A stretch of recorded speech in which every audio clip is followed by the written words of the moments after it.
how's it going? It is a snowy Sunday afternoon. It snowed here in Raleigh. We actually got like almost a foot. So that's interesting. Not that I'm not used to this. Where I grew up, it snowed from around Halloween until Mother's Day. So yeah, kind of nice. It's starting to melt now. Anyway, this is GroundZero Salem with your buddy Pat, and I have a massive update for you. All LPs on this one, 12 inches. There's a few EPs in here, I think. But as I've been talking about getting a lot more into... I've always been into traditional heavy metal, but digging a bit deeper, going on more of a deep dive. There's a lot of boxes I had to check off of classic stuff that I want in the collection. We'll go over that. A bunch of hardcore and more extreme metal as well, as you do when you're me collecting records. In the background, we're listening to Dark Rain. This is a demos compilation of a Texas death metal band, still kind of rooted and thrashed. Kind of a rougher recording. Everything's pretty audible, but you can certainly hear like the early Morbid Angel and Necrovore kind of influences and similar styles shining through. Awesome. Really, really good. Goat Throne Records. I think I picked it up from Headsplit 3 or 4 months back. So yeah, all this stuff that I've got, there's a few things in here that go back to like before I even moved. But this is just my now spinning new pickups pile from the past 5 months or so. Start off with a definite Stone Cold classic, Saxon Denim and Leather. Saxon took me a little while to get around to, at least appreciating. I've known of them for ages. I had The Eagle Is Landed. I picked that up at the record store in Salem. I really dug it, but it was still a little bit too rock-based. It's weird, just certain parts of the equation didn't quite make sense to me until recently. I love the early new wave of British heavy metal stuff that was a little bit more on the sort of like proto-thrash tip or doomier side, like Witchfinder General. And I liked plenty of 70s hard rock, AC/DC, and bands like Sweet and Slade that I'd say Saxon seems to be pretty heavily influenced by. But that sort of bridging the gap out of pub rock into early heavy metal was something that didn't quite hit the spot with me.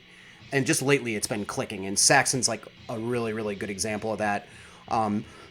Raven, it seems that they seem half and half, being a little bit more intense heavy metal and a little bit more like rocked out on their first couple of records. But Saxon is great. I love the vocal style. Just love the general approach. Biff is the man on this. Awesome. Great record. In a similar vein, but a lot more obscure, we have Dealer. Boogie, Booze, and Birds. I can't think of a better name for a record that sounds like this. This was released by Splattered Records out of New York. Reed, formerly of Speedwolf, now of Overdose, runs a great reissue label if you haven't heard of it. A lot of new wave of British heavy metal stuff and just early 80s metal in general, but also a fair amount of punk. He's got a pretty well-curated distro. There's some cool unofficial stuff on there. A little bit of black and death metal, some books and stuff. Small distro, but total quality over quantity. And this is a great recording. It's not too dissimilar to Raven's more rockin' stuff or Saxon, I'd say. It's kind of along the same lines. The Boogie, Booze, and Birds demo included on this is pretty raw, but everything's clear enough in the mix you can tell what's going on. And it's sufficiently heavy, really catchy. Certainly makes you want to just like knock a bunch back out of one of those kind of dimpled pint glasses, drink some lager. This song's on it called like Foot Stompin' Man. And there's a bonus 7-inch on here, Things to Do, which is like a reproduction of the OG 7-inch that came out back in the day in the packaging. I do really like this OBI strip. Usually Reed hooks it up with the packaging on these and they all look really nice. All of his releases on Splattered. Speaking of glassware and beer, I've been wanting this for a long time. This is the Motorhead Beer Drinkers and Hellraisers 12-inch. This is like a compilation of already released material from the early era, On Parole and self-titled Motorhead record, and there's some alternate recordings from different B-sides and stuff kind of thrown together one hell of a release. Beer Drinkers and Hellraisers, On Parole, Vibrator, White Line Fever, City Kids, Instro, I'm Your Witch Doctor, Keep Us on the Road, Lost Johnny, and Motorhead. So, you know, there's stuff that has the Wallace Fox lineup, and as well as Filthy Animal, Taylor, and Fast Eddie Clark. Just a cool compilation. I mean, you can't go wrong with that cover. That's so awesome.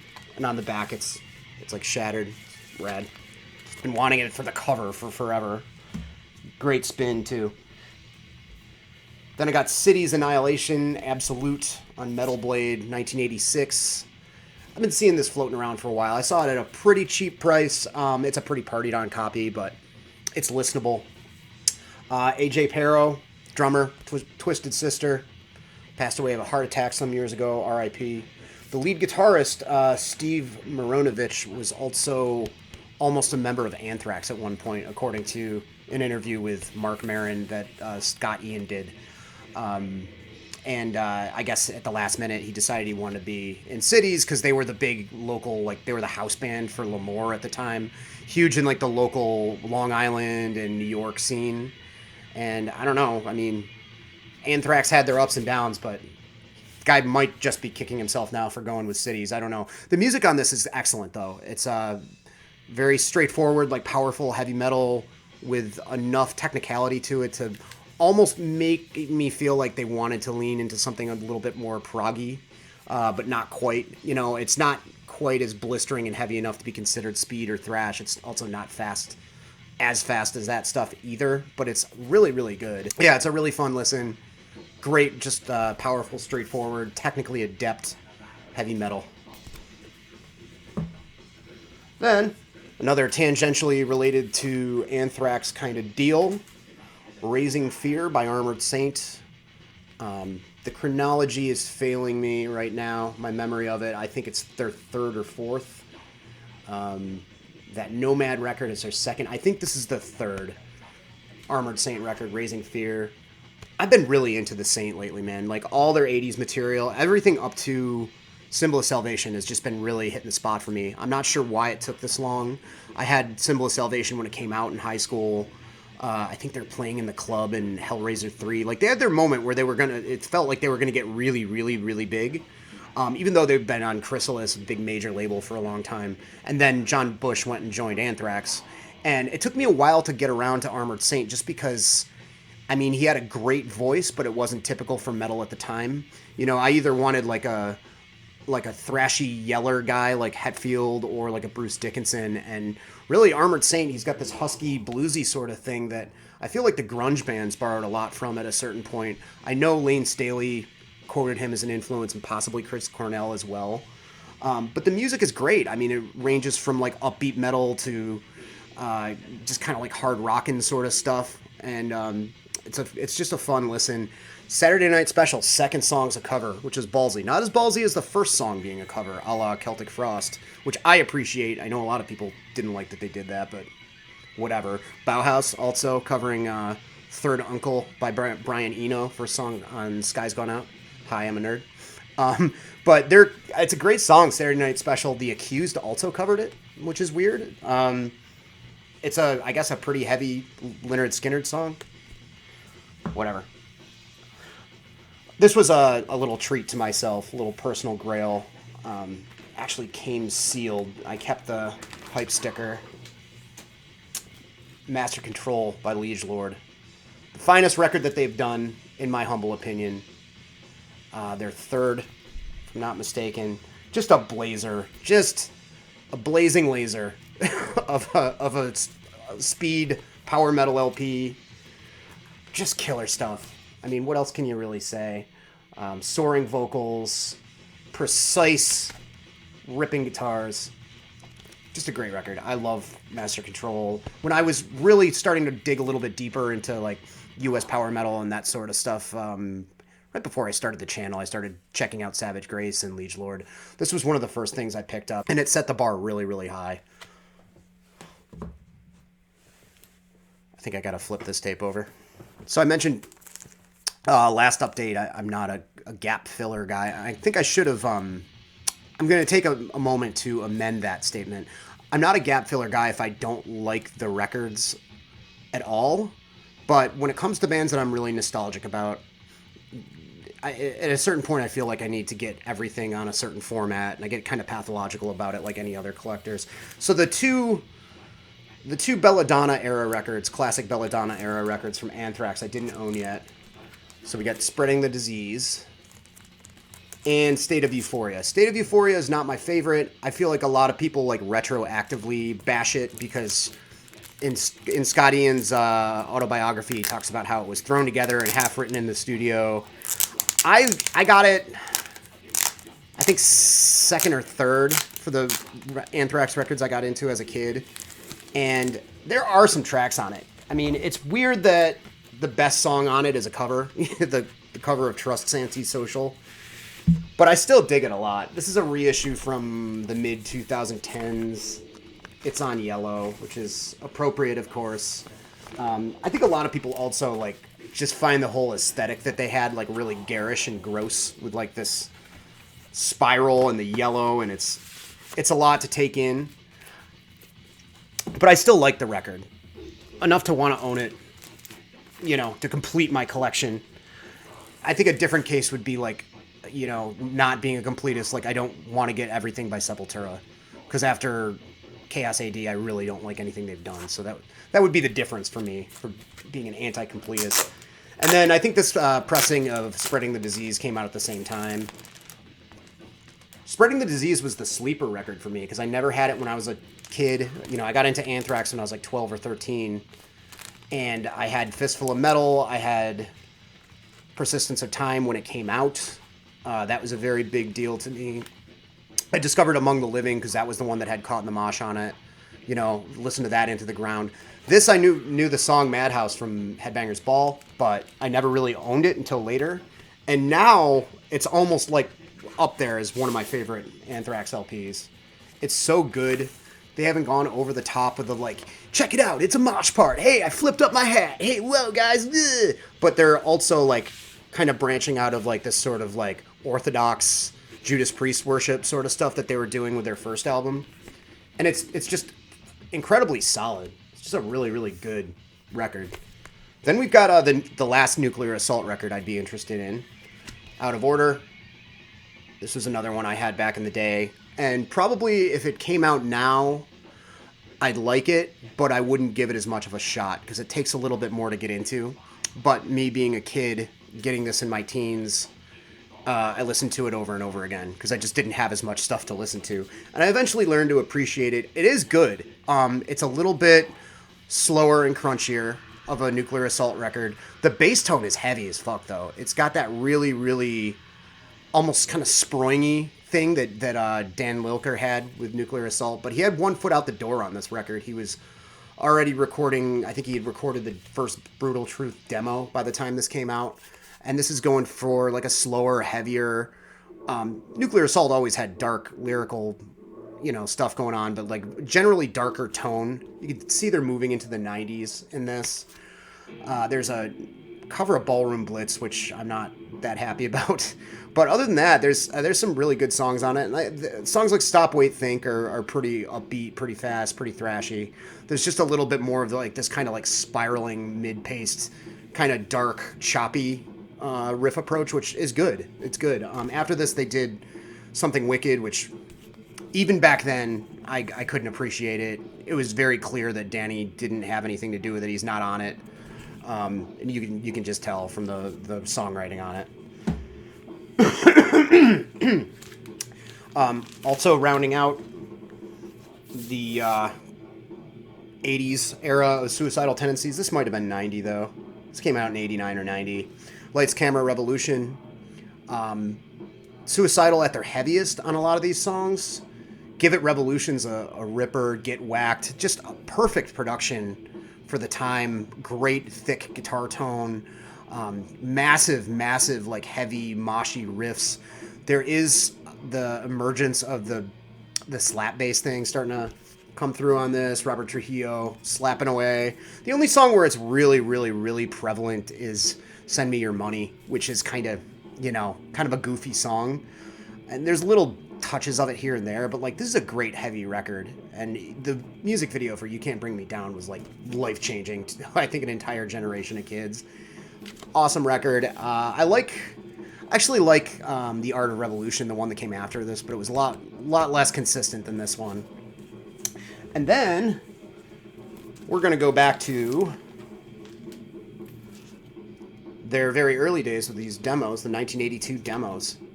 And they had almost a completely different lineup in the very beginning. They had many lineup changes, of course, but they had these twin brothers that were in like almost a dischargey kind of band called Against in the early days. I'm not sure if these recordings include those guys or not. A lot of lineup changes with suicidal tendencies.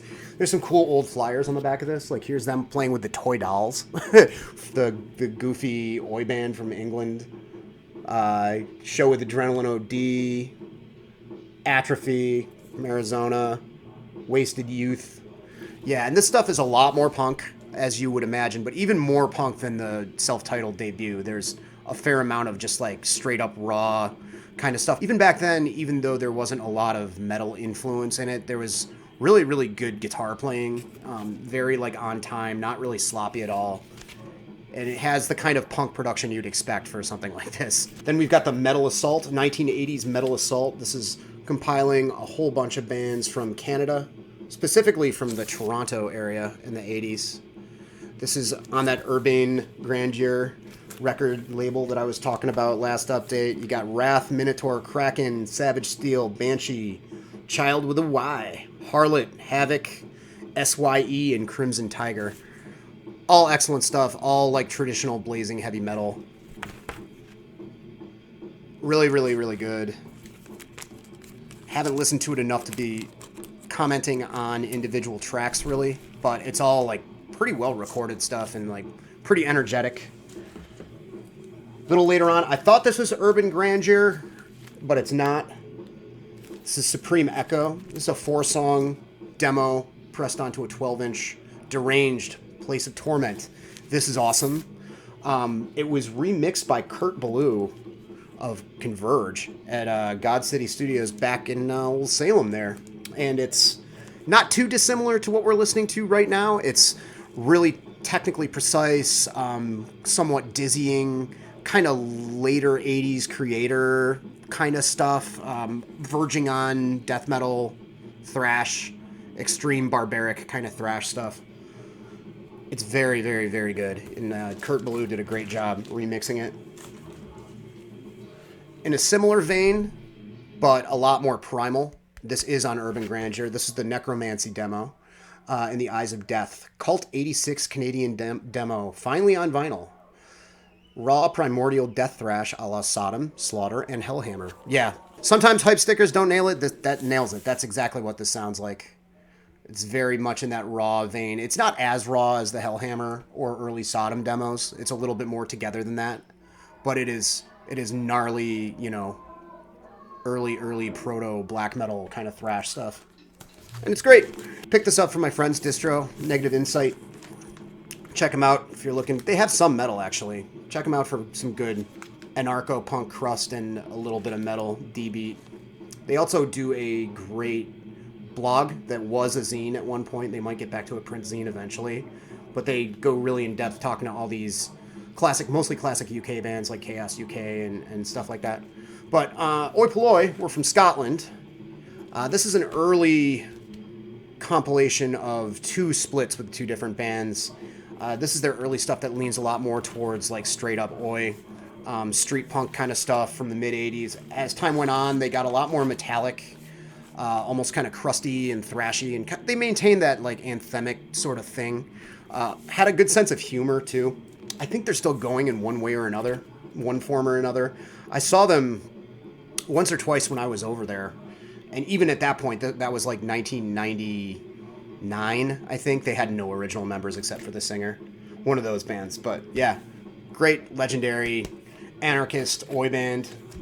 Gone crust. You got SDI, Satan's Defloration Incorporated. Defloration? Deflafafla. Yeah, this is such a terrible cover.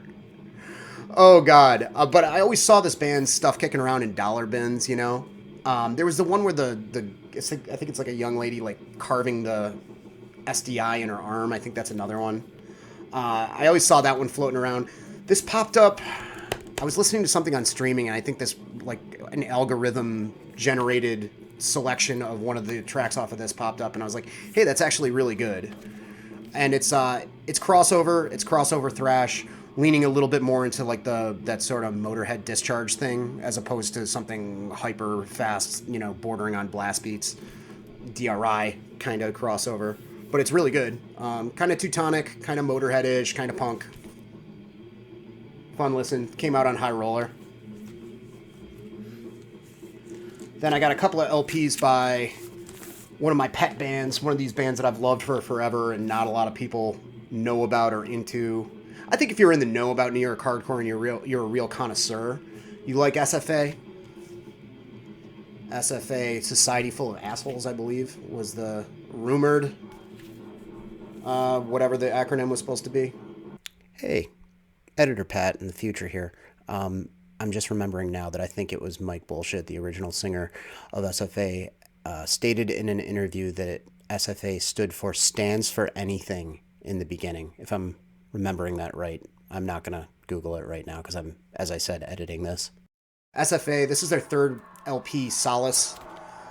And this is one of those tales as old as time sort of deals where they recorded this. It was supposed to be released by We Bite Records, who were a notorious like 90s kind of like scam label. They screwed over Slapshot and some other bands. This was delayed for a super long time. The version that came out in the United States only came out on CD, and the cover was messed up and pixelated, and this was the cover that they wanted, and blah, blah. It was a whole mess. But SFA were great. They were around for a very long time, from I think the mid-'80s up until sometime in the 2000s. They were heavy as balls New York hardcore. Started out sounding a lot more, straightforward, 3-chord punk kind of stuff, but by this era, they'd really gelled their sound. Their first album, Numerality, is a classic. Their second album was kind of like hastily recorded, and this they really had their act together. The best way I could maybe describe it is like a combination of 80s hardcore, like not too different from like, I don't know, that you could hear some Black Flag in there. You can hear some almost kind of oi-ish like Anti-Nowhere League stuff going on, but there's also just that heavy, crushing, slightly metallic NYHC sort of thing too, like Breakdown or a band like that. Really, really good punk, and not a lot of stuff sounds like this. Very gruesome cover art. I've been flipping this back and forth like, ugh. I don't know if that's Khmer Rouge or it's some sort of war thing. Great song about being glad that Kurt Cobain's dead on this. Then you got this just came out. This is a compilation of their demos. I haven't even opened this yet. I haven't even cracked it open, but I've had like crappy MP3s of these demos downloaded on various computers for over a decade. And this was with their original singer. The guy that sings on all their albums is Brendan Rafferty, who's an interesting guy. And then this guy is Mike Bullshit, who later went on to sing in a band called Go! Did a newsletter called Bullshit Monthly that was like a big zine. It was actually just a one-page thing, but it was a zine that was popular in New York at the time.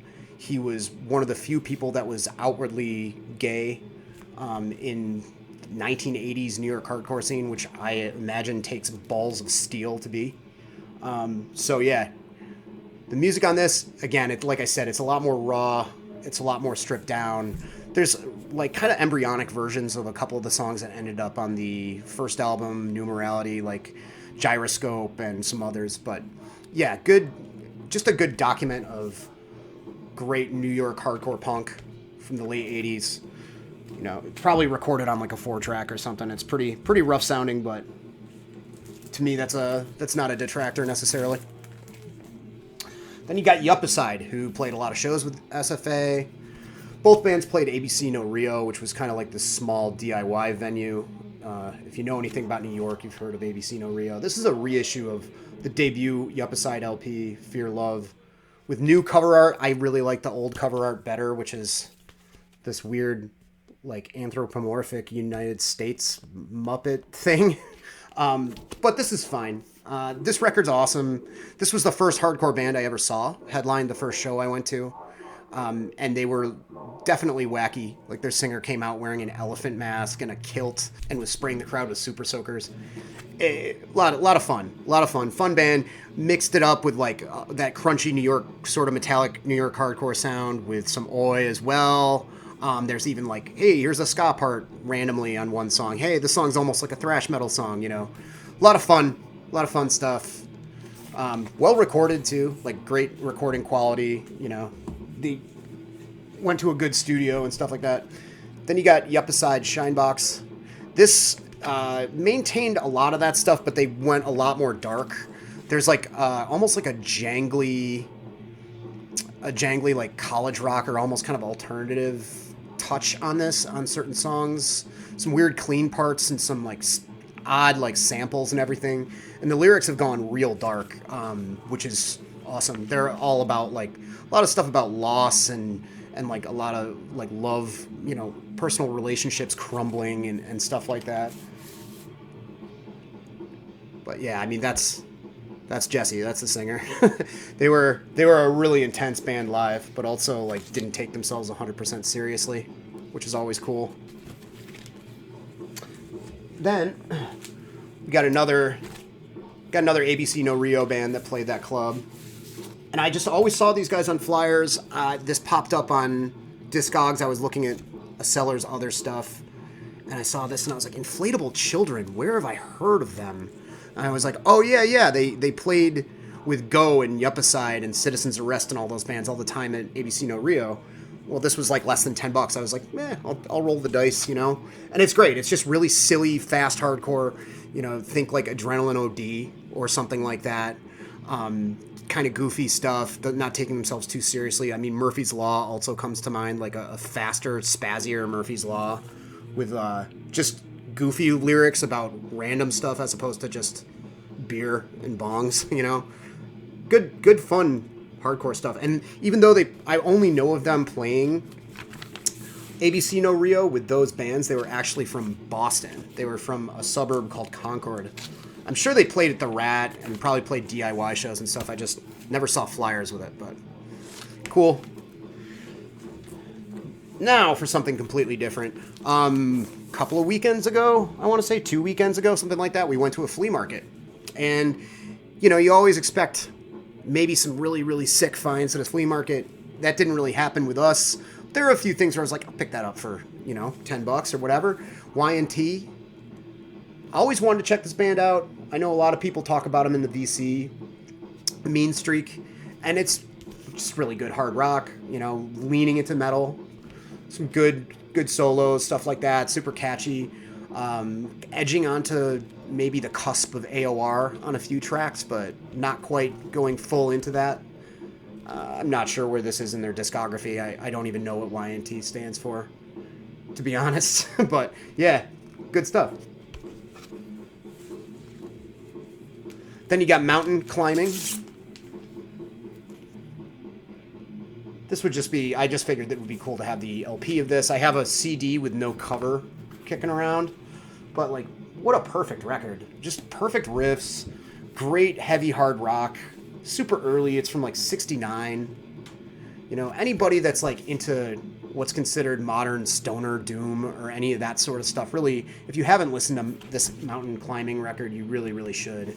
Like, I feel like they're kind of unsung heroes for an influence on a lot of that stuff. Like, sure, Zeppelin and Sabbath and all that, Blue Oyster Cult, but I don't really see Mountain being talked about quite as much. And definitely a hole that needed to be filled in my Judas Priest collection because I do like this record and I wanted it. Point of Entry. Depends on, you know, I don't know which cover is your favorite, the one with the highway or the one with the wing of the plane, I guess. That's what that is. I like this one. And it's not my favorite early 80s Hell for Priest record, but I do like it a lot. You know, it's a little bit softer compared to some of the other ones. But man, just great, like, you know, metal-edged radio rock, basically. Somebody's going to be mad that I called it that, but whatever. Yeah, I mean, Heading Out on the Highway, great song. Solar Angels, B-side, first song on the flip, also great. We've got, along with the Suicidal, I got these from another distro. The Suicidal demos, I also got the Dead Can Dance early demos. And there's some stuff that ended up on the first full length and the Garden of Earthly Delights EP. I think there's a track or two that ended up on there. But then goes back to even further to when they're almost just like a straight up death rock band or a post-punk band. And it's awesome stuff. It's really, really good. I think early Dead Can Dance is like low-key my favorite Dead Can Dance now. Although I celebrate everything up to Into the Labyrinth. It's a long one. I keep having to flip this tape over. I forgot to turn on the auto reverse. Bad Brains Rock for Light. I mentioned this last update there. This is, story goes, this came out, I forget the name of the original record label that it came out on. It got reissued on Caroline Records in 1991. Originally came out in 83 or 84. The original mix of it sounded great. Didn't really need to be messed with, in my humble opinion. But in 1991, when it got reissued on Caroline, Rick Ocasek, who from the Cars, who produced it, as well as, I believe it was Dr. No from this band, remixed it and sped it up slightly. And you can really tell when you listen to it. I kind of like, that's the version of that I grew up with, so I'm used to it and I do like it. But it is really, really nice to hear it at the proper speed. I downloaded the original mix, off a blog or something years ago, but I love this record. It's tough to really choose between this and the RAR sessions. I like them both for different reasons. This is a little bit more produced, a little bit less like breakneck than the original, but if you're going to go with either of the first two Bad Brains LPs, official LPs, they're both just great, perfect hardcore. Stop on a Dime, tempo shifts, and they invented the breakdown pretty much. Great stuff, and if you like reggae, the reggae songs on it are decent too, and they break up the pace of the album really well.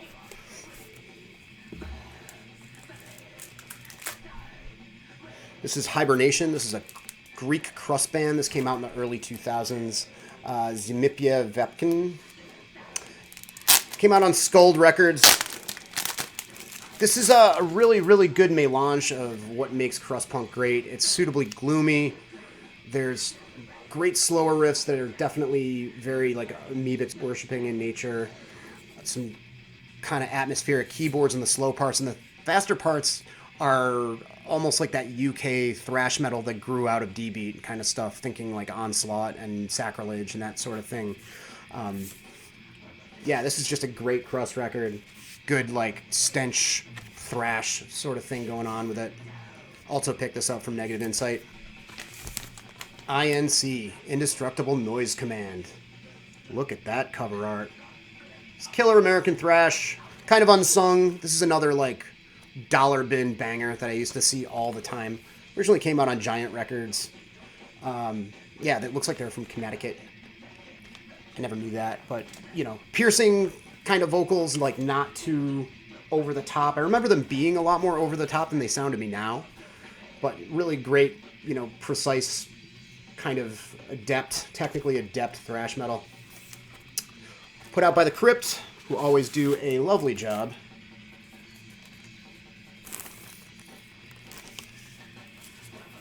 This is on Clear.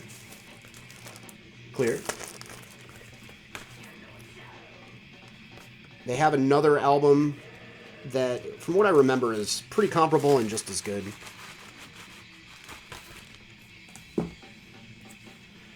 City Rockers compilation. This is a boot. Most notably on this, you have Gauze, who were Japanese hardcore stalwarts, still going, get better with every album, it seems like. You also have Isolation, Radical, and Nursery Rhyme. Isolation was very surprisingly kind of post-punkish on this. They split the side with Gauze, almost sort of like a Joy Division-y sort of thing. And I'm trying to remember, Radical and Nursery Rhyme are both pretty much straight up punk from what I remember. I've only spun this the one time. I just got it last week. You got a gold stamp promo of Malice in the beginning. Speaking of point of entry, this sounds a lot like early 80s Judas Priest to me. Guy gives Halford almost a run for his money. He's not quite as good as Rob, but got a pretty good vocal thrust to him. And the music's, yeah, it's straightforward, just kind of rock and heavy metal stuff. Mid-pace gets a little bit faster here and there. Came out on Atlantic in '85, so it seems like they might have been a little bit behind the curve there with speed and thrash metal going on. Picked this up when I went to Sorry State Records with Aaron the Metal Theologian and Eric Bauer. This is the JFA live record. This is great. I was half expecting this to be really crappy sounding live. It's recorded better than their album. Sound-wise, sound quality-wise, sounds better to me. Got a lot of little like thrown in like covers and stuff. They do a medley of Pipeline and Police Truck by Pipeline by the Ventures and Police Truck by Dead Kennedys there. Another Ventures cover, Walk Don't Run, Standing on the Verge, George Clinton cover, Lowrider by War. And these guys were a skate punk band, you know, kind of fast, you know, snotty hardcore with a surf influence, but they clearly were into having fun. Brian Brannon was the singer, was a sponsored pro skater for Santa Cruz and stuff, so they were legit into skateboarding, the skateboarding scene at the time. That dovetails nicely with some 90s skatecore, 97A. New Jersey band, playing very, very fast hardcore at possibly the least fashionable time to do so.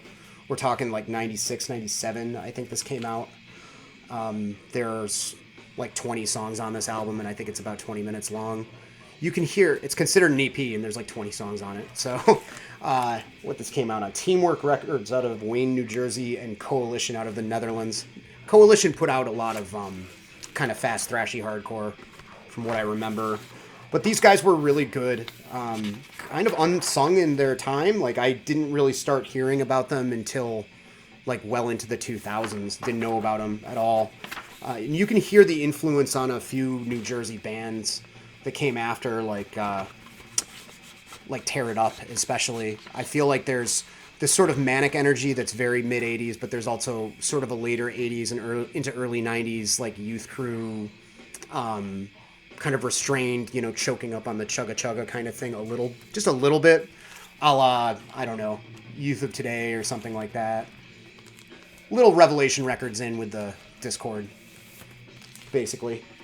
But yeah, great release, and I believe, I don't know who, but I just saw it in the blurb for that band Fright that I was talking about not too long ago. The new Nate Wilson band. There's a 97A guy in Fright, so there you go. Then you got Disattack, A Bomb Drops. The real notable thing about this is Bill Steer. This was his first band. This is just really blown out, really, really harsh bomb blast D-beat, you know. Probably one of the first bands to do like a Discharge Worship sort of thing. Real crusty, abrasive, demo level, noisy hardcore punk. Bill Steer. This is a great Metallica bootleg. No Life Till London. This has like the legendary stage banter where they're calling out, like they're announcing Kill 'Em All, and they're getting the crowd to shout along Metal Up Your Ass over and over again. But the great soundboard quality recording, it sounds perfect. They're on fire at this, and I mean, Kill 'Em All era Metallica is like one of my favorite things ever of all time. So wonderful to have this. It'd be awesome if there was like a couple more songs on it, because I just want more of this set. But I'll take the 7, including the bass solo, misspelled as a bass solo.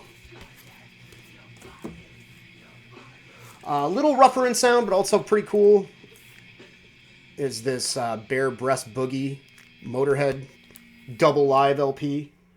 Trademark of quality. I won't flip it around because I don't want to lose any views due to the algorithm picking up on boobies, but there's boobies on the back. Maybe if I was doing that sleazy contest. I don't know why I didn't pick this out for the sleazy contest, actually. The sound could be better on it, but if you're a Motorhead freak like I am, it doesn't really matter. You know the songs inside and out anyway. Kind of weird drool going on Lemmy's chin on that. Trying to think if there are any cool colors. Yeah, this is, plain white labels. Kind of pea soup green vinyl there. There's a nice poster, too. I won't unfold it, but you get the idea. Then you got BP, Draft Beer, Not Me. This is Belching Penguin. Florida was a weird spot for hardcore in the 80s. It's a weird spot for everything ever, still. This band was like fast, thrashy, slightly metal tinged, I mean, I'm trying to think who I could possibly compare it to. Maybe Attitude Adjustment or something like that. Along those lines of like not quite being crossover, but being super tight and fast hardcore.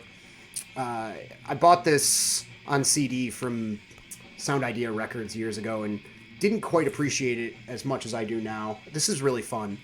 And I can't think of a more 80s hardcore looking cover than that. With like Ronald Reagan with skeleton hands pouring human beer into a skull and crossbones mug. Draft Beer, Not Me. Okay. Yeah, great record though. And yes, not to be that guy, but I have a 7-inch pressing of the demo, and I like the demo better. A.R.G. This is the one that I showed after the one that I showed for the metal tag. One World Without End. This is a little bit thicker sounding, better production. That debut is just kind of thin and scrappy sounding, which I like on certain things. Like the Nuclear Assault Game Over. Mention that again. Like, I love the sound on that. Agnostic Front, Cause for Alarm, like Bonded by Blood. Like, some of those with like the thin guitars just make things sound more intense and crazy to me. But this is a little bit more on the brutal side, leaning more into death metal out of thrash. Finnish band, if you didn't catch that update where I talked about it, late 80s Finnish death thrash stuff. Reissued on Hammerheart. Finnish thrashers A.R.G. returned with another fine slab of monstrous death thrash metal. About as subtle as a wrecking ball to the face. I couldn't have said it better myself. Hammerheart. Then you got the Blitzkrieg record from the mid-2000s, Absolute Power. And this is awesome. I like this a lot. I think this is very good. They managed to modernize their new wave of British heavy metal sound into something a bit heavier. Not going for like some sort of genre jumping thing. They're not trying to be a thrash band. But they're incorporating influences that are newer than them, influences that came a bit later, it sounds like. You can tell they've been listening to some thrash metal bands and stuff like that, but they're not trying to be that, I guess is the best way to put it. Great bottom end bass sound, heavy. The vocals are super clear and soaring. It's great. Super good. Rattlesnake Parao, Descans Empar. This is the third Rattlesnake Parao record. And they haven't quite crossed over yet on this. They're getting there. They're rocking Broken Bones and SOD shirts. But I don't really hear it in the music so much. It's a bit tighter than their very first LP. The second one I haven't heard. And it's still like rough, raw, fast Brazilian hardcore, but a little bit tighter, a little bit more precise, a little bit better produced. So yeah, all of their stuff is awesome as far as I'm concerned. Exorcist Nightmare Theater, notorious in the studio, almost gag project, members of Virgin Steel that kind of like accidentally helped invent death metal with like weird pitch shifted growls and atmospheric parts and like some really cool song structures and whatnot. This came out of 86 or something like that, like around the time Death and Necrophagia and Master and all those bands were starting. So I know it's just kind of like weird happenstance because I don't think the Virgin Steel guys that were actually behind this had any knowledge of that, but it's certainly an interesting like historic piece. Then we got just a reissue of You'll Never See by Grave. Mandatory stuff. Had it on CD, but I saw this pop up for a decent price. Into the Grave is probably my favorite, but You'll Never See is definitely no slouch whatsoever in terms of early, heavy, dark Swedish death metal. You know, there was something a little bit more brutal about Grave as opposed to Dismember and Entombed, I think. Something that led a little bit more towards like an Autopsy influence. You know, something a little bit maybe, I don't know if doomy is quite the word, but I really like Grave. Deeper vocals too. Green vinyl there. It's a repress on, probably on Century Media, right? Yeah. Century Media repress was cheaper than new Century Media records are, so I figured I'd buy it. And finally, last but not least, we've got Italy's Wretched. Band that I've been getting more and more into the past like 5 or 6 years. La Tua Morte Non Aspetta. Their second and final album, if I'm not mistaken. And they're finally kind of like getting a little bit more of a cohesive sound on this. All their stuff is great, but it's a little bit of an acquired taste. There's a certain messiness to it, a certain like frenetic intensity that makes it awesome. But to the untrained ear, it does kind of sound like a hardcore band falling down a flight of stairs. On this, not so much. Maybe it's like a smoother escalator they're falling down or something. But there's a little bit more like thought out songwriting, kind of like leaning into like some almost tasteful kind of melodic stuff, a little tiny bit in there. I'm going to just say that. But yeah, I mean, it's Wretched. It's classic Italian hardcore. It's awesome. A little bit slower too. You know, not too much slower, but a little bit slower than their early stuff. All their stuff is worth getting. I know Jason Hook just got a discography CD, and I'm already kind of eyeing that, even though I own all the stuff individually on vinyl, you know, because that's my disorder. Anyway, that's everything for now. Yeah, we're at about 50, so that's what I was expecting. I'm going to start working on got a few irons in the fire. I got an idea for a contest, and I also want to put together this like early 90s thrash metal video, which I'm kind of excited about. I've been kind of accumulating some stuff for it that I didn't really have yet. So that's in the works for now. And I don't know. Anybody want to say what's up? Say what's up. I'm on social media. I provide links to that stuff. Feel free to comment, subscribe, tell your weird friend.